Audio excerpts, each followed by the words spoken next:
Hey, everybody out there in the Boss Hole Transformation Nation. This is John Brewer from Real Good Ventures, and welcome to part 2 of our discussion with Kim Scott. If you listen to part 1, I can assure you, you will be equally pleased with the great information and content that Kim provides in part 2.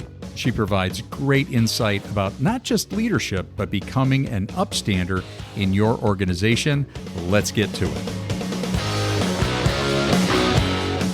The Boss Hole Chronicles are brought to you by Real Good Ventures, a talent optimization firm helping organizations diagnose their most critical people and execution issues with world-class analytics.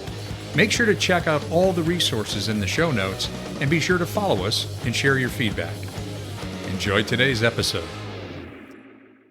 Well, that intervention, that's where I wanted to go really quick because our listeners know, and we talked about this before we hit record, Kim wrote co-authored an article with Dr. Amy Edmondson. Yes. Around, and which is awesome. And so we're going to put that in the show notes as well. And as our listeners know, Dr. Edmondson was the pioneer in psychological safety, but the freedom of interpersonal fear from standing up or questioning or challenging or identifying mistakes.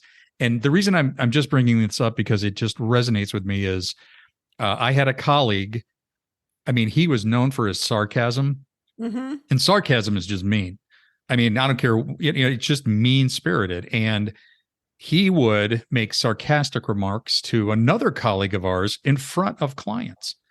And I took him aside and I said, you cannot. So I used a you statement. Yeah. And I said, you cannot do that. Yeah. I said, do you have any idea how that diminishes this person's credibility in front of everybody else when you belittle this person with sarcasm? And he goes, oh, come on. I'm just goofing around. I said, no, that is a line you cannot cross. So, I mean, the you statement around bullying and that sort of scenario, I think can be very powerful when you have that psychological safety and just the temerity and in all practicality, the humanness to stand up and say, you can't do that. Yeah. Yeah. And I think there's a really important nuance here. Because if the leader does not create consequences for bullying, if the upstander says you can't do that, the bully can say, oh, yes, I can. And in fact, I'm getting rewarded for it. Yes. And so that's why I think that it is incumbent upon leaders to create 3 different kinds of consequences for bullying. Okay. The first is just conversational consequences. Leaders need to learn how to shut bullying down in the moment. They need to deplatform the bullies. Yes. Good. Yes. And there's a bunch of different ways we can talk about that, but you need to figure out what you can do in the moment, including saying, you've talked a lot here. I want to hear from everyone else. Or you cannot talk to your colleagues that way. So leaders need to do that in the moment every time. But that's not enough because the problem with bullying is that it works, actually. Mm-hmm. That's why children bully each other. It's like a basic, it happens all the time. Mm-hmm. So the second thing you need to do is you need to create compensation consequences. You do not want to give high ratings and bonuses to people who bully. And I worked at a tech company where there was some bullying happening. And what they did about it was they said, you're gonna get a performance rating on 3 dimensions: your results, your teamwork, and your innovation. And if the 360 revealed bad teamwork, especially bullying, then and you got a low rating there, that would be your rating. You didn't get an average, Right. If you bullied, you were getting a low rating. And I think that's really important. I was thinking about it. I was taking a look at the grading policies at a school. And, X was the exam, Y was the midterm, and like 15% was how you treated your classmates. I'm like, you're basically telling people it's not that important how you treat your class. Like True. if you bully, you get an F, like full stop. So compensation. And last but not least, career consequences. It's incumbent upon a manager, first of all, not to promote people who indulge in bullying. And also, eventually, you want to give them feedback. You want to give them, often people are inadvertent bullies. They don't realize what they're doing. So you want to give them feedback. You want to give them an opportunity to change their behavior. But if they don't change their behavior, then you've got to fire them. In the immortal words of Steve Jobs, and we can talk about that in a moment, but it's better to have a hole than an asshole. Yes. You really, and it's definitely better to have a hole than a boss hole. Right. There comes a moment in every team's growth when the assholes begin to win. And that's a moment when the culture begins to lose. And eventually results follow. The problem is that the feedback loop there is kind of slow. In the short term, often the bullying gets results. I think about, the more obvious and egregious violations, bullying outright, evident to other people. But there are also much more subtle ways that people, are use the phrases excluding, underestimating, and underutilizing our talent. People get overlooked. And in my mind, as important as leaders addressing head on the bullying, it's becoming aware of how unaware we are of that. Can you talk about that for a minute? Yeah, absolutely. So we just talked about sort of bias, prejudice, and bullying, but that's not where the problems stop, unfortunately. When you layer power on top of bias, prejudice, and bullying, you get discrimination, harassment, and physical violations. And it is incumbent upon managers to sort of put checks and balances on their management systems, and also to quantify their biases so that sort of unconscious bias does not become what I call unconscious discrimination. So I'll tell you a story about how this plays out. I was coaching a leader, and he didn't have any women on his team. He never had promoted a woman to work directly for him. And to his credit, he figured there was a problem with the promotion process, not with the women at the company. But he knew that probably, since there were no women on the promotion committee, that the people who were on the committee just weren't noticing what was happening. So he invited me to come in. He didn't just invite me to come in. He paid me to come in and observe the promotion process. And so they were talking about two leaders, both of whom had great reputations, had built great teams, had achieved exceptional results, one a man, one a woman. And they were talking about the man, and they're talking about how he's a great leader, blah, blah, blah, blah, blah. And then they start talking about the woman, and somebody says, she's like a real mother hen. And I'm like, all right, back the train up, stop right there. Who are you going to promote, the great leader or the mother hen, And they're like, oh, Kim, it's no big deal. We didn't mean it like that. I'm like, I don't care how you meant it. Like, this is going to have an impact. And to their credit, they stopped using that language, and that helped her get promoted. So absolutely. I think, in fact, Textio, the company Textio, now will flag bias in your 360 performance reviews and in your promotion materials. So I really recommend, if you can, you can hire me if you want to pay me enough, but I don't scale. I'm one person. And and also I have my own set of biases. I think using a tool like Textio is a great way to use technology to begin to proactively look for bias in your written reviews, either of candidates in your hiring process or in your 360 process or in your performance process. Forgive me, but I envision you in that meeting, sitting sort of off to the side with a little buzzer. And when they said that, going, okay, I'm stepping in now. Sorry, I'll edit that out. But I thought that was kind of funny. Go ahead, Sarah. No, don't edit it out. That's not how it was. But if I needed a buzzer or a gong or something, we might be onto something here. Would have been helpful. The bias buzzer. Yeah, that's right. Yeah, the bias gong. Except that that's not really inviting people in. I Is it? know. I know. It isn't it? Like, you're out, cancel. Like, Yeah, nope, not yeah, that. Yeah. And I mean, that word, I mean, I think the whole cancel culture thing is sort of overblown, but I do think it is important. One of the things I write about in Just Work and being a good upstander is you don't want to give in to self-righteous shaming. Mhm. Right. You don't want to say, I'm holier than thou, and that is why I'm, flagging this problem. You're doing it because you know that you yourself have biases and that you want your colleagues to disrupt your biases as well. I would even say that the other way around. Like, the only way we can shine a light and help the organization begin to see and address is if we first see it in ourselves. We have to, and I guess we can't see it in ourselves unless other people point it out, usually. Right. Like we need other people for this.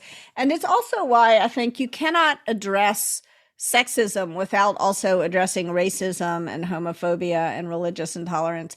All of these bias, prejudice, and bullying make themselves manifest in a lot of different ways. And when we come together in solidarity and say, look, this is hurting our decision-making process. These biases are bad. They're bad. They're bad for the people who ostensibly benefit from them, and they're also bad for the people who don't benefit from them. They create worse decision-making.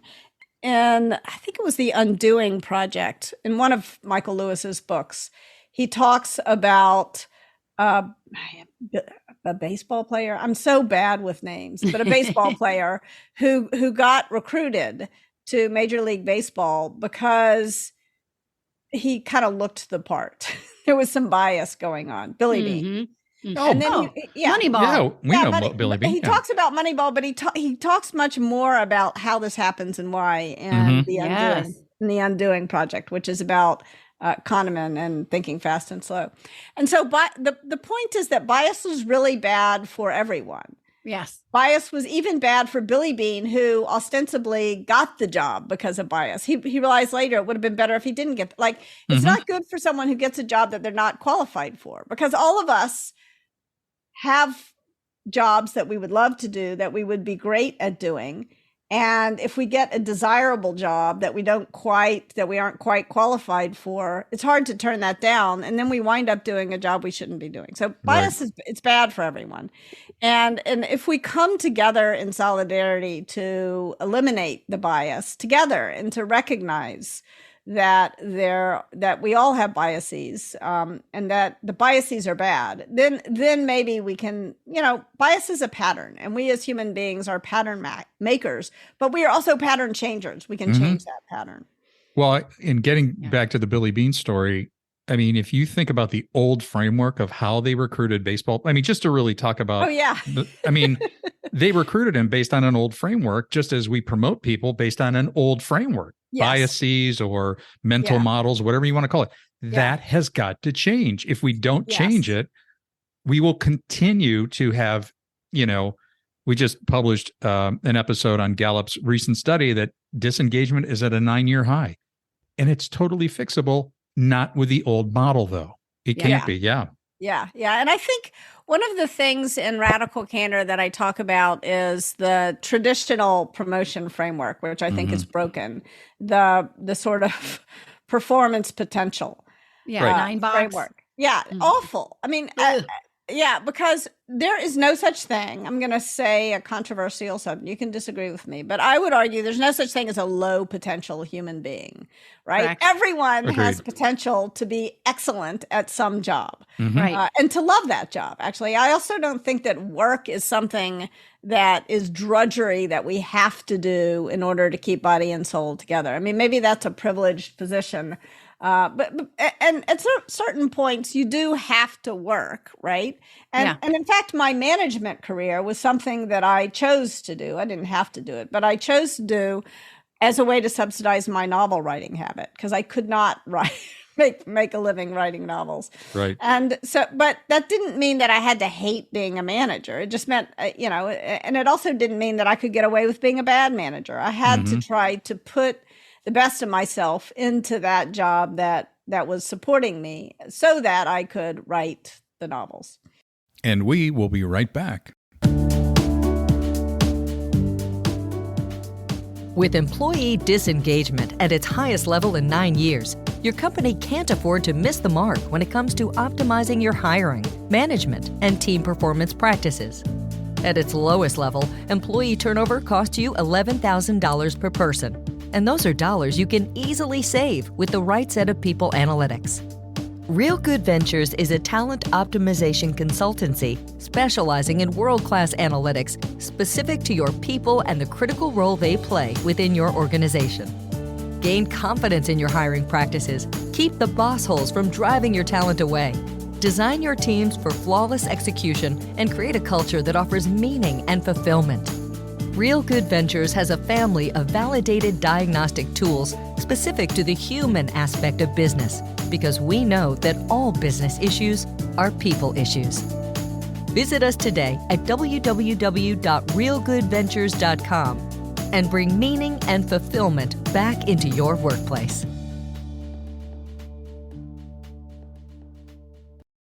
Okay, let's get back to the program.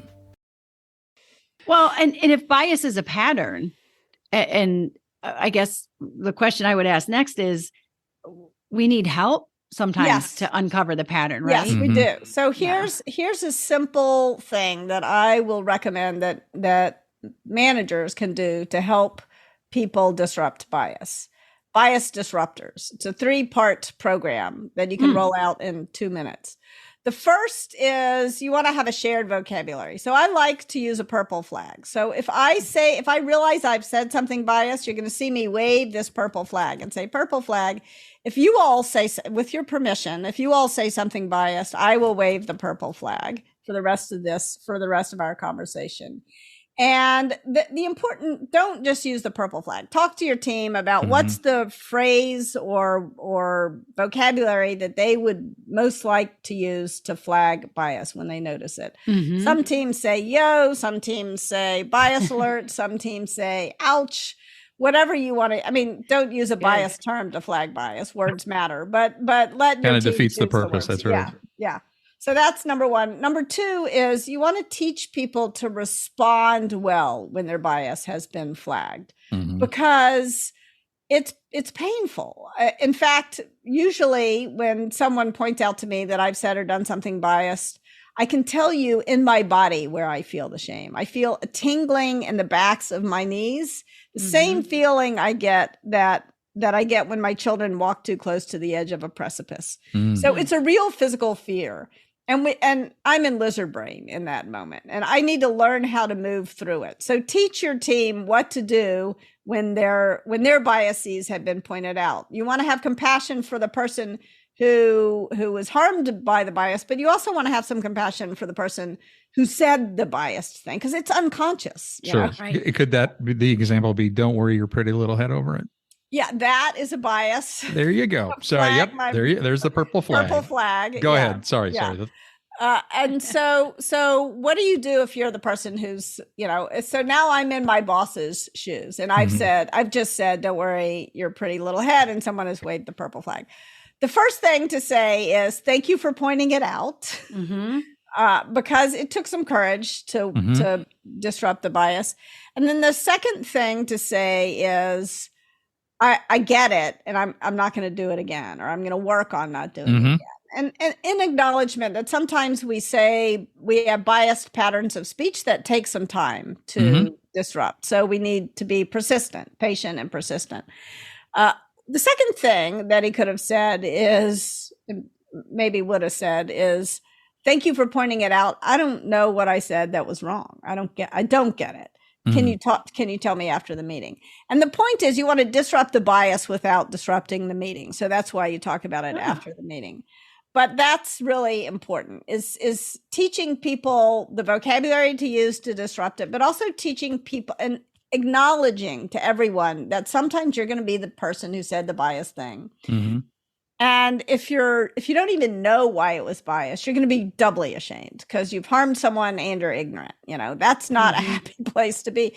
But the only way out is through. You got to learn how to learn from this instead of be defensive. You got to have a growth mindset. And this is really hard to have. It's hard to have a growth mindset about math, but it's even harder to have a growth mindset about these things that feel very core to morality or identity, And so if we're all going to become together the people who we want to become, then we've got to learn how to move through that shame and to take the feedback. And then the last thing is a shared commitment to flagging bias in every meeting that you have. Because if you get to the end of a meeting and you haven't flagged any bias, it probably means not so much that there was no bias, but that either people didn't feel comfortable flagging it or they didn't notice. So let's take a moment to notice what we failed to notice. So that's bias disruptors. That's something that leaders can do to help upstanders stand up, and also to help people who are harmed by bias know what to say should they choose to say something. To that, I say upstanders and bias disruptors unite. We have tools we can use. Well, and as we head toward the close of our conversation, Kim, you recently have co-authored an article, Fast Company or one of those amazing magazines, with Dr. Amy Edmondson. And what makes total sense to me is what you described the article is about, is that, the radical candor, this approach, it's really the seeds for psychological safety. We've been talking a lot about psychological safety, but everyone's like, what is it? How do you create it? Well, you have some thoughts on that. Yes, absolutely. I mean, Amy and I were talking because so often people misunderstand radical candor as an excuse to act like a jerk, and they misunderstand psychological safety as saying nothing or and the truth is that to create psychological safety and to create radical candor, you've got to move through some discomfort. Neither Amy nor I are promising that there will be no discomfort. In fact, we're promising that there will be discomfort. And we're offering people tools for how to move through it to get to a better place, to get to a place of trust. And so for me, the seeds of psychological safety are sown in radical candor. And they're sown in radical candor. I want to talk about it from the boss's perspective and from the employee's perspective. Okay. The most important thing that a manager can do is to solicit feedback. That is the core. It's not giving it. I think people often misunderstand radical candor as the boss criticizing the employee. It should always start with the boss soliciting criticism and rewarding it when they get it. And that creates an atmosphere of psychological safety so that the employees can do their most important job, which is speaking truth to power. I was at I didn't used to think of the military as a great place for kind of touchy-feely management training, but actually they've got it down in the military. So I went to West Point and we were talking about radical candor in the context of your job as a follower, not as a leader, but as a follower, is to speak truth to power. And but we don't want to tell followers to speak truth to power and then have their managers just fire them or create unfair consequences for their willingness to speak truth to power. So there's sort of a give and take between manager and employee, and that was sort of what Amy and I were writing about. That's great. Well, I can't wait to get my hands on that article. And if we can find it, we'll make sure to throw it in the show notes. Yeah, I'll send it to you. So for sure. Okay. Yeah, it'll be there. That'd be great. So the question we always like to ask at the end is, what's next? What's coming up for you, Amy? What's coming up for you, Kim? Kim/Amy. I am writing a novel. I'm doing what I'm finally doing full time, what I always wanted to do. Took me 55 years to figure out how to do it, but now I can do it. So my children, who are 13, Mars and Battle, are a little, I would say, not optimistic about the future. And, I grew up in the 70s, which is not surprising. I mean, there's to be between climate change and the rise of authoritarianism, and there's what to be concerned about. But when I grew up, I make them listen to 70s on 7 all the time because the music is so optimistic. It is. It really is. So what I'm just listen to ABBA, right? Yeah, exactly, and everything will be fine. But I mean, also the rise of Motown. I don't know, all of it. It was optimistic, not only in a sort of cheerful way, but also like, we're going to make this world a better place. Resilience. Yeah. And so what I'm writing about is a group of high school students who are the class of 2020, and they're going to fix everything. So Wow. it's kind of a utopian novel, but to paint a picture of what good might look like in the future that's great. for my kids. So that's what I'm doing. Good. That gives me some hope. And I, if you need a subject for your research, I had a daughter who graduated from high school in 2020. Oh, good. Okay. Well, I'm going to reach out to you about that. If she wants, the last thing she may want to do is read some old lady's novel, but. Well, it's clear that you have your fingers on the pulse of some very critical and important things that, are woven into the fiber of who we are as a nation and who we are as people. And it's important that we pay attention and begin to adapt to these things. Yeah, I think, we've talked a lot about sort of interpersonal radical candor, but let's end on a note of sort of social radical candor and how we can create a better culture, not only in our workplace, but sort of in the world with radical I'm game candor. for that. Because I think what happens often is we start out actually in radical candor, where people really know each other and they care about each other. And therefore, they're challenging each other when they see each other making mistakes. And that's successful. And then as things grow and maybe there's more people and we don't know each other as well, we kind of drift over towards ruinous empathy because it feels harsh, it feels mean to tell people the thing. But the problem there is that gives people who indulge in obnoxious aggression an advantage. Because as bad as obnoxious aggression is, ruinous empathy works even less well. And so now all of a sudden, as I said, the assholes begin to win, people who indulge in bad behavior. And then the vast majority of people tend to respond to that with manipulative insincerity. Instead of challenging this powerful person who's bullying other people and maybe harassing them as well, instead of challenging them directly because it's risky, they talk about that person behind their back. So they retreat to manipulative, and that creates a very toxic, polarized culture. Sure does. And I think that's kind of where we are. I was invited to speak at a conference recently. It was a policy group.